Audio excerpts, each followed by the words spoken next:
So without a doubt, at this point in young Kazuya-kun's career, I am 100% certain that this man, no longer a boy, that this man needs to lose his virginity. Like, you guys have been around now. What is it? It's the 4th episode, so we're 4 weeks in. So you guys have been with me now with Rent a Girlfriend for about a month. You didn't get all my thoughts from the original season, which I had a lot of them.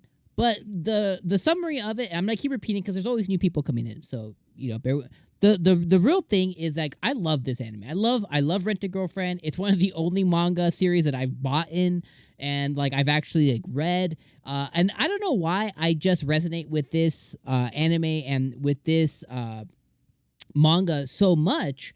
And I think it really comes down to not Kazuya, but the supporting characters, right? The Sumi, the Ruka, the Chizuru, right? Like, I really, really love these 4 girls, right? I even love Mami, and I like her, and I'm gonna talk about that in a minute. But I really love all the characters. But one of the things that is brought to light, especially in anime form, is just, man, Kazuya just irks me so much.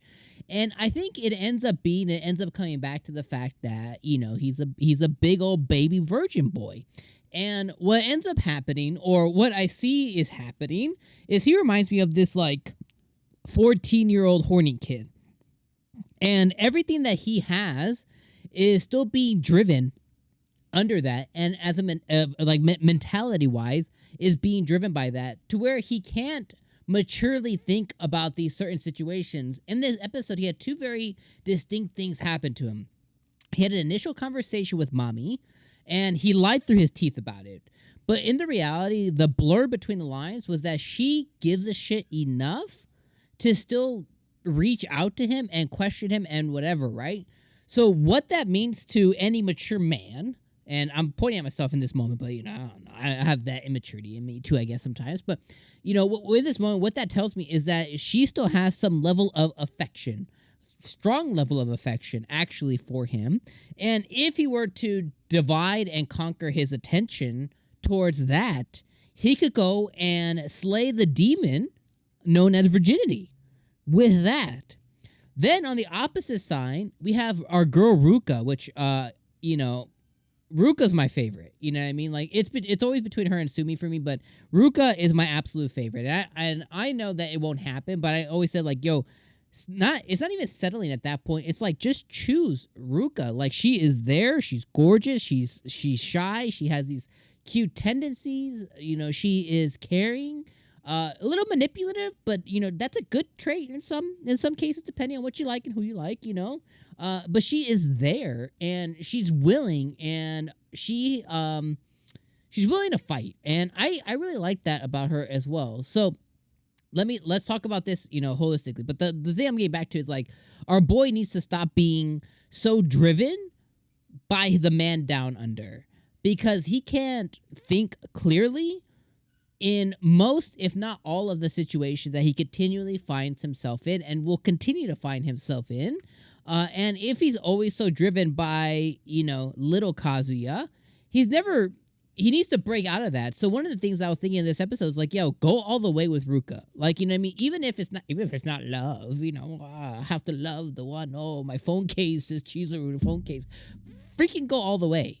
He needs to get over that hump to, at this point, to be more mature and to think about things, from a different level other than the PP, And I really think that he just needs to lose the virginity. He needs to lose it and get over that. Like, have it no longer be a fantasy, but turn that fantasy into a reality so that he can live in his current reality and stop being so driven by these just stupid ass thoughts that he constantly has. So that's one of the things that I would love to see. I know it's not going to happen.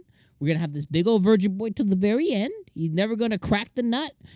You know what I mean? Or what did they call it this episode? I'm going to make that my thumbnail. Yeah. During the Ruka, he had post-nut clarity.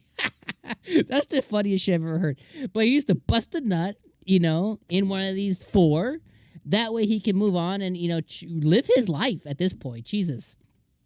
So let's go back and I'll quickly summarize the episode. So the episode starts off with where we left off last week with Mommy questioning him.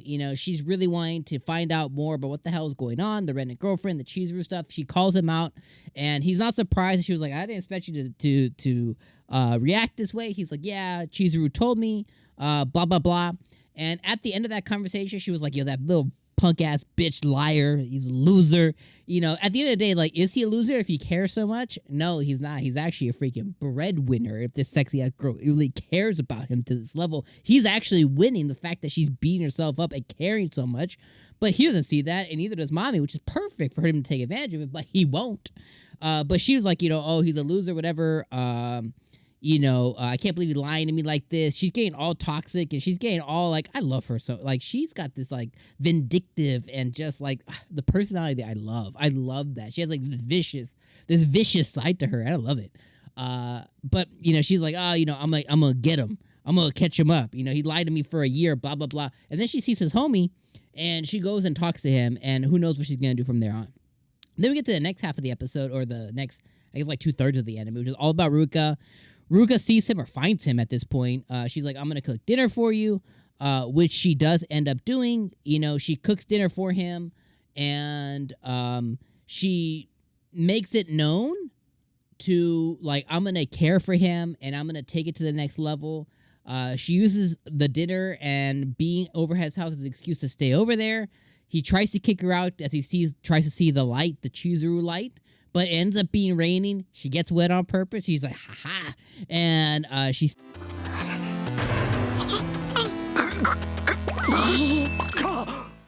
stays there. She plans, condom ready. Boom, he's ready to go. And then at the end of the tunnel, he's like, yo, leave me alone. I'm gonna go sleep. And she tries to reach out to him. And then she starts not demonizing herself, but she starts diminishing herself. I'm not pretty enough for you. I'm not this. I'm not that. Which none of the things are the case, right? He's just trying to stay on the lane of the Chizuru lane. But he breaks, and they share a really cute moment where he pours her heart out. Like, you don't never say things about yourself. You're gorgeous. You're beautiful. You're cute. If I was an idiot, I would, be all over you kind of thing. Basically, if Chizuru didn't exist, you would be it kind of thing. She takes solace in it. She takes happiness in that moment. And she then yells at Chizuru's door, thank you for the night kind of thing. And that's where we end off on. And I loved this episode. I love the way Ruka kind of took over. I love that she's taking the initiative. And I love that Kazuya broke in that moment. And they actually did share a really cute moment with each other. And at the end of it, Kazuya's virginity survives, and that's the main theme. So it'll continue to survive.